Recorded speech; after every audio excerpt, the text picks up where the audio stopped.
Oke, assalamualaikum warahmatullahi wabarakatuh. Perkenalkan nama saya Dapan Perdana dengan NIM 1080.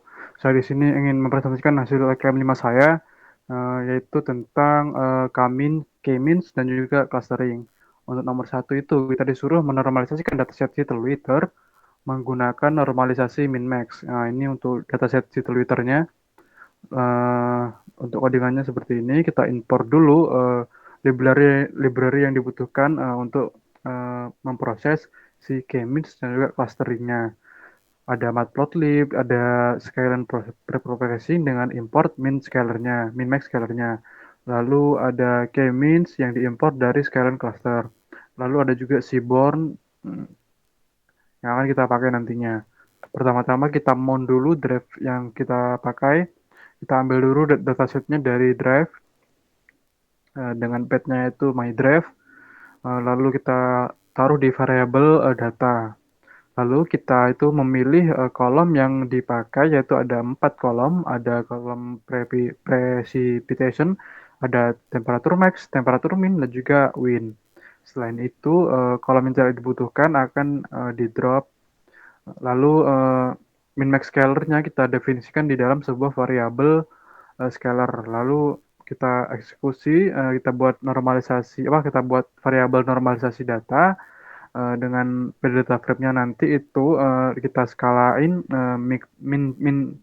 minnya itu 0 dan max-nya itu 1 pada kolom yang sudah kita select tadi. Lalu hasilnya akan menjadi seperti ini, ada 1461 data dengan minnya itu 0 dan juga max-nya itu 1. Untuk nomor 2 itu uh, kita disuruh menampilkan scatter plot sebelum clustering. Di mana ini adalah codingannya, yaitu kita tinggal menambahkan kombinasinya, yaitu kita itu kombinasinya ada di nomor 7. Aduh.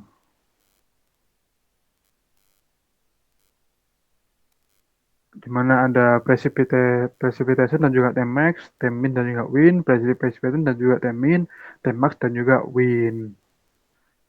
Ini untuk kombinasinya. Lalu untuk kombinasi X dan Y-nya nanti bakalan nampilin scatter plot eh, sebelum clusteringnya.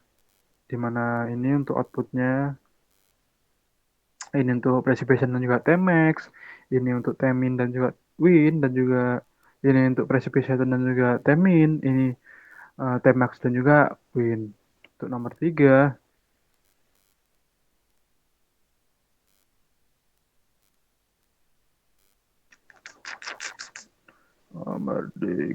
nomor tiga. Nah, ini kita disuruh mengklasterlah dataset Twitter memakai nilai K2, K3, dan juga K4.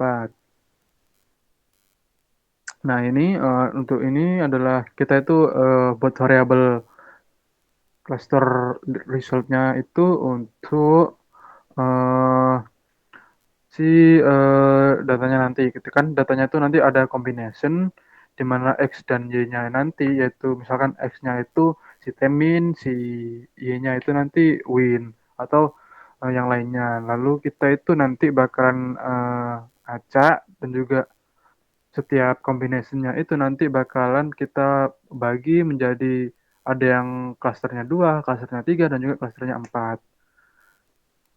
Dan ini kita print centroid-nya untuk kombinasi dari misalkan precipitation Tmax itu ada K2, K3, dan juga K4. Tmin dan juga yang lainnya nanti juga bakalan K2, K3, K3, juga K4 juga. Outputnya ini. Lalu untuk nomor 4, kita itu menyuruh tentukan K terbaik jika dilakukan dengan analisis elbow method. Untuk nomor 4 itu, ini untuk X dan Y-nya kita itu buat perulangan, yaitu for X, Y di kombinasinya nanti bakalan ditransform dulu dan normalisasi datanya. Lalu kita buat variabel inersia, kita kosongin dulu. Lalu kita itu K-nya itu ada 1 sampai 10.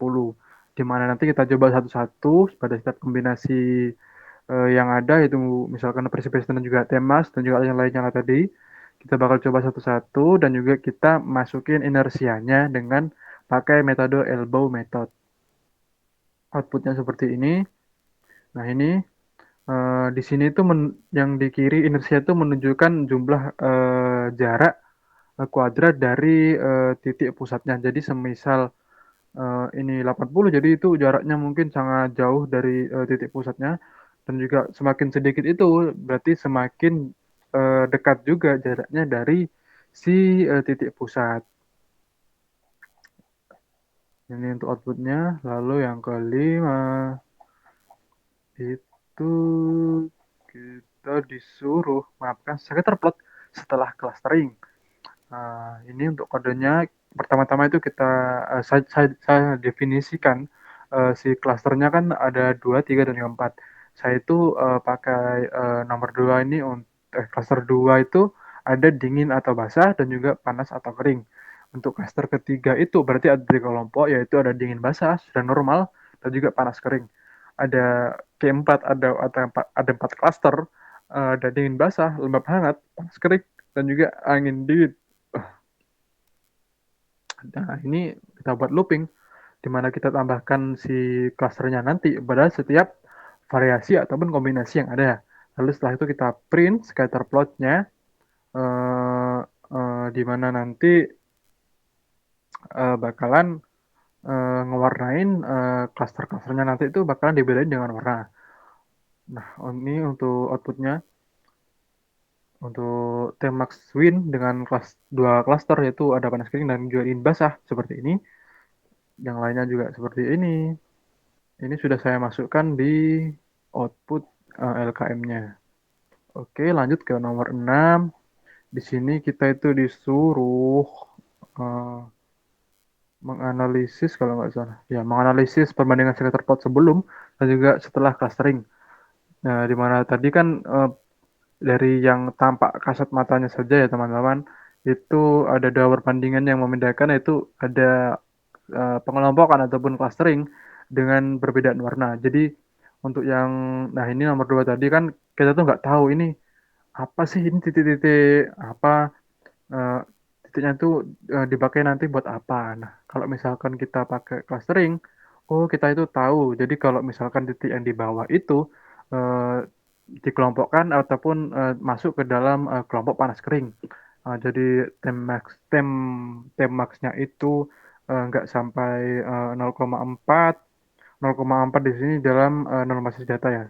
Jadi panas kering itu anginnya sedikit dan juga max temperaturnya juga hampir rendah. Dan juga di sini ada panas kering. Nah, ini untuk tampilan si pembeda dari sebelum diklasterkan dan juga setelah diklasterkan. Di mana menunjukkannya itu persebarannya itu kan yang sebelum klaster itu mentah, tanpa struktur ataupun pola yang jelas. Setelah adanya klaster itu kita itu bisa melihat adanya pola ataupun pengelompokan dari si klaster dari si scatter plot tadi. Lalu nomor nomor 7 di sini tuh kita tuh sudah menentukan kata terbaik jika dianalisis melalui visual. Nah, jadi menurut saya itu kata terbaik itu ada di K3, di mana ada 3 bagian yang dipakai, yaitu ada panas kering, dingin basah, dan juga sedang normal. Di mana sedang normal itu ada di tengah-tengah, dan juga dingin basah itu ada di yang suhunya itu rendah dan juga anginnya itu kencang. Untuk panas kering sendiri itu suhunya tinggi dan juga anginnya rendah. Jadi menurut saya yang paling sangat-sangat bisa dibaca, misalkan itu permisalannya itu seperti min 1, 0, dan juga 1. Mungkin seperti itu. Di mana K2-nya itu kan cenderung digeneralisasi dan juga tidak mencerminkan variasi. Sementara keempat itu clusternya itu ada yang tumpang tindih sehingga menunjukkan overfitting ataupun titik-titiknya itu terlalu kecil. Oke, masuk ke analisis dan analisis data itu. di mana operasi clustering ini sendiri em, eh, dilakukan pakai 4 kombinasi atribut, yaitu precipitation Tmax, Tmin win, precipitation Tmin, dan juga Tmax win. Dan juga hasil hasil scatter plot yang sebelum di clustering itu menunjukkan distribusi data acak, di mana kita tuh nggak tahu polanya, dan juga kita tuh nggak tahu ini itu terkategori apa. Susah juga untuk mungkin yang awam dalam membaca scatter plot untuk mengetahui apa sih yang ingin disampaikan dari scatter plot tersebut. Lalu untuk jika setelah clusteringnya kita itu bisa mengetahui pola dan juga makna dari scatter plot tersebut. Dengan clusteringnya itu dibagi ada kedua, tiga, dan juga empat. Lalu untuk kesimpulannya, berdasarkan album method yang sudah saya kerjakan dan juga visualisasi scatter plot, eh, dapat disimpulkan bahwa cluster terbaik itu adalah K3 dengan memberikan pembagian yang seimbang dan juga berwarna. Clustering ini membantu pengelompokan data menjadi lebih mudah dan juga pendekatan ini efektif untuk eksplorasi pola pada cuaca ataupun data prediksi peringatan ataupun pengelompokan dari kondisi cuaca yang ada. Sekian dari saya Adit mohon undur diri. Terima kasih. Wassalamualaikum warahmatullahi wabarakatuh.